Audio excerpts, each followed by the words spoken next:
ಯಲ್ಲಾಪುರ ಪಟ್ಟಣದ ಬಸ್ ನಿಲ್ದಾಣ ರಸ್ತೆಯ ಚೌಡೇಶ್ವರಿ ದೇವಾಲಯದ ವಿಶಿಷ್ಟವಾದ ವಾರ್ಷಿಕ ಭಂಡಾರ ಜಾತ್ರಾ ಮಹೋತ್ಸವ ಅತ್ಯಂತ ಶ್ರದ್ಧಾ ಭಕ್ತಿಯಿಂದ ಜರುಗಿತು. ಚೌಡೇಶ್ವರಿ ದೇವಿಯ ಮೂರ್ತಿಯನ್ನು ಪಾಲಕಿಯಲ್ಲಿ ಇಟ್ಟು ಪೂಜಿಸಲಾಯಿತು. ನೂರಾರು ಜನ ಸೇರಿ ಪಟ್ಟಣದ ಪ್ರಮುಖ ರಸ್ತೆಗಳಲ್ಲಿ ಪಾಲಕಿ ಉತ್ಸವವನ್ನು ನಡೆಸಿದರು.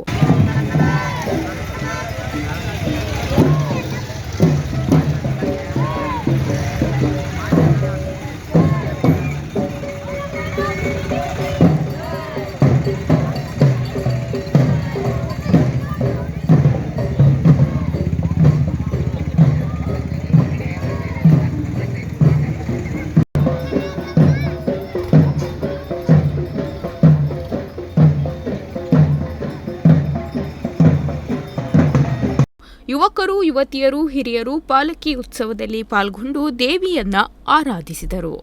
ನೂರಾರು ಭಕ್ತಾದಿಗಳು ದೇವಿಗೆ ಅರಿಶಿಣವನ್ನು ಒಬ್ಬರಿಗೊಬ್ಬರು ಎರಚುತ್ತಾ ಭಕ್ತಿಯಿಂದ ದೇವಿಯ ಸ್ಮರಿಸುತ್ತಾ ಜಯಘೋಷದೊಂದಿಗೆ ಮೆರವಣಿಗೆ ನಡೆಸಿದರು.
ದೇವಿಗೆ ಹಣ್ಣು ಕಾಯಿ ಸೇವೆ ಉಡಿ ಸಮರ್ಪಣೆ ಮಾಡಿ ತಮ್ಮ ಇಷ್ಟಾರ್ಥವನ್ನ ಈಡೇರಿಸು ಎಂದು ಪ್ರಾರ್ಥಿಸಿ ಪ್ರಸಾದವನ್ನ ಸೇವಿಸಿ ಕೃತಾರ್ಥರಾದರು.